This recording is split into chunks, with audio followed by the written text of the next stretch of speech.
છે કે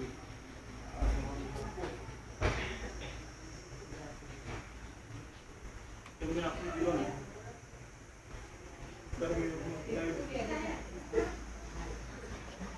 જે સમયે બહેનો સમજી જાઓ, જે સમયે ભણવાની સગવડ નહોતી,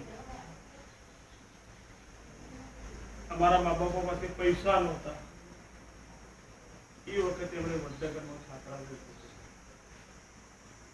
અને એ છાત્રાલયમાં જેટલા ભણી ગયા એ બધા શિક્ષકો બીજી નોકરી સમાજને એ ટાઈમે એ જે લાભ આપ્યો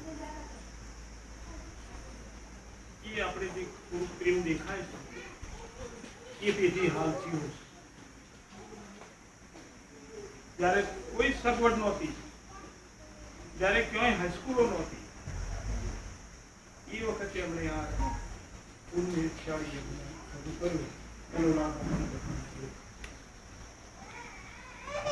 એમણે એ વસ્તુ ચાલુ રાખ્યું અને આશ્રમ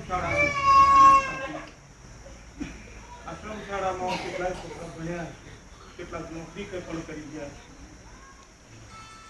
અત્યારે પણ એમનો કર્મયોગ ચાલુ છે.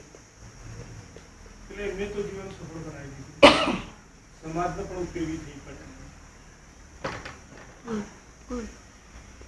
એટલે આપણે એમના કર્મને તો યાદ કરીએ છીએ, પણ એમને દીર્ઘાયુ પણ એમનું દીર્ઘાયુ છીએ અને એ પણ સેવા કરતા એવું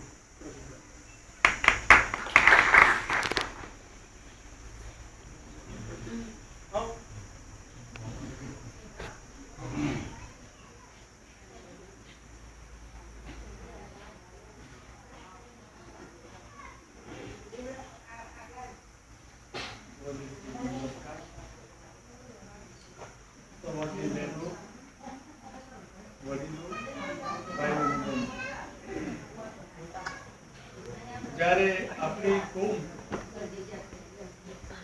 આજીવિકા માટે ભોગવા મારતી હતી ત્યારે સૌથી પહેલો વિચાર એમ ના આવ્યો કે આનું ઉત્થાન કરવા માટે આ કઈ ફાયદો થાય ને તમને શું કરવું જોઈએ. એમણે વિચાર કર્યો કે કેળવણી વગર ઉદ્ધાર નથી. એટલે શરૂઆતમાં મિટિંગો કરી અને કેળવણી બધા ગામડાના લોકો લે તેના માટે ઘણા પ્રયત્નો કર્યા. ત્યાર પછી સારો પ્રયત્ન ઓર્ડિંગ કરી વડનગરમાં એ ચલાવ્યું. ત્યાર પછી આ એમને સૌ પહેલો કેળવણી સિવાય ઉદ્ધાર નથી એ વિચાર આપણા જ્ઞાતિબંધુઓને આપ્યો. બધા એમાં ઘણો શરૂમાં ટેકો આપ્યો અને આ બધું કર્યું.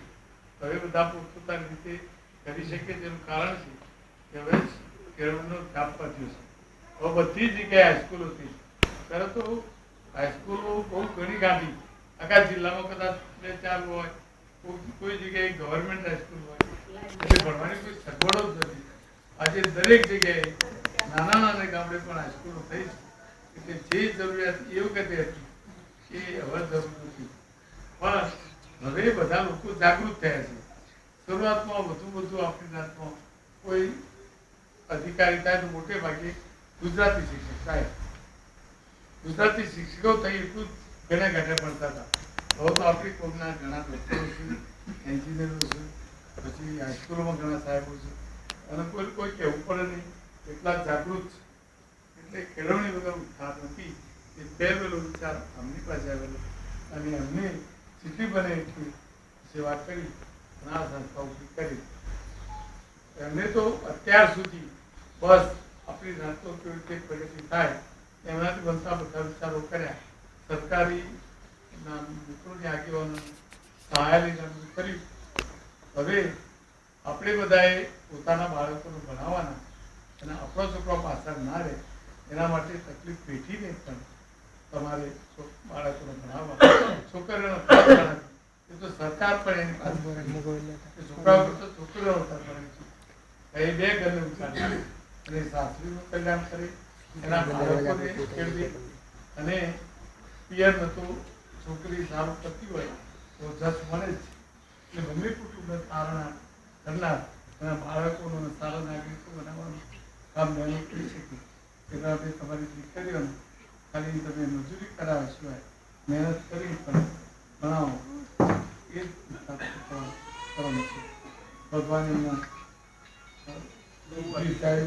બનાવી અને એમના આત્માને સારી રીતે આ શાંતિ રાખવા માટે જીવું તો હોતી ભગવાનની ભક્તિ કરે એ પ્રાર્થના કરી.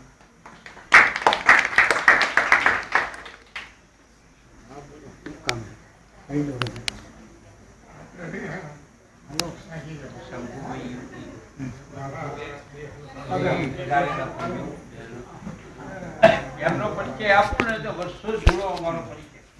અમે ભણતા તે વખતે સાહેબ નોકરી કરતા હતા. એમની કેટલી સેવા કરી છે નાથની એ તો કોઈ પાર નથી. આ છાત્રાલય બનાવ્યું ત્યારે અમે બધા હાજર હતા કે અહીંયા છાત્રાલય બનવાનું આ જગ્યા આપણે એમને બતાવી. સરકાર આગળ એમને એટલી બધી વિનંતીઓ કરેલી. ખરેખર મણુદમાં આવું ત્યારે માધુબા અમને કહી એના છોકરો શું કરો છો કે ભણીએ છે બધો. ત્યારે આ સાહેબ નોકરી કરતા હતા પણ એમને સરકાર એટલી વિનંતીઓ કરેલી. એક વખત સઠિયાળા વાસ વચ્ચે રાવણાના નગરા વચ્ચે મોરારજી દેસાઈ આવવાના હતા. અમે નાના ભણતા હતા. આ સાહેબ એમને બોલાયેલા કે એના બધાઓ અમે દેવચંદભાઈ વાઘાભાઈ યોગી દેવચંદભાઈ પાટણના ખૂબ હતા. હું એવા ખૂબ હતા. અમે ઘણા મને તો યાદ નથી. એ બધાને અમને ભેગા કર્યા અને કહ્યું કે તમે બધા કે જો અમારા સમાજના છોકરા હતા. સાહેબ એ વખત મુંબઈ રાજ અને આ સાહેબનું અમે સાહેબ એટલું બધું આ સંભોવીને મળીએ ને કે આપણા વડીલ કેવા કે આટલો જિલ્લા મુંબઈ ઇલાકાનો મોટો નેતા અને સઠિયારા ગામમાં આવવાનો છે કે અમે તો ખુશ થઈને આવેલા હોય. અને કહ્યું અત્યારે સફળતા નથી પણ અમને એ વખત સમજાયેલું અને કે જુઓ સંભોભાઈ બોલો સાહેબ આવડો મોટો નેતા આવશે અને અમે શું બોલીશું અમને બોલતા ના આવડે. આવડા મોટા નેતા આગળ કે તમારું કોઈ નહીં બોલવાનું કે મારું નામ કિશોરલાલ મોતીરામ રાવળ. હું હાલ પાટણમાં રૂમ રાખી દઉં છું. 9મા ધોરણમાં ભણું છું. આટલું આવડે છે. હા દરેકને દેવચંદભાઈને અમે દેવચંદભાઈ બધા હંગાથી ભેગા ભણેલા.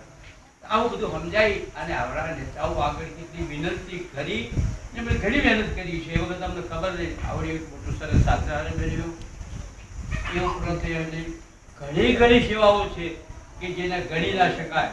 આપણે કહીએ છીએ કે મુંબઈ આખા ગુજરાતમાં કદાચ કોઈ શિક્ષકો નહીં હોય ત્યારે માધુબા અને ગોબા બે શિક્ષકો આખા ગુજરાતમાં. અત્યારે તો જુઓ કેળવણી કેટલી બધી વધી છે. ગોમડે ગોમડે કહ્યું ને ગોમડે હાઈસ્કૂલો ગોમડે કોઈ બાકી રહ્યું નથી. પણ એ વખતે બહુ જરૂર હતી. એ વખતે આપણો આ જાગૃતિ આવેલી. અત્યારે ઘણી જાગૃતિ આવી છે. છોકરા કરતા છોકરીઓ ઘણી છે. આપણા સમાજમાં છોકરા કરતા છોકરીઓ ખૂબ ભણે. અમદાવાદમાં જોયું અમે પરિચય મેળામાં છોકરીઓ છે 150 છોકરીઓ બધી એમ.એ. BA બધી દીકરીઓ. છોકરા 4 5 7 8 10 છોકરાઓ છે છોકરીઓ ખૂબ. એટલે આપણે છોકરીઓ ભણાવીએ એટલે એનું પરિણામ બરાબર નહીં આવે. આપણી તારીખ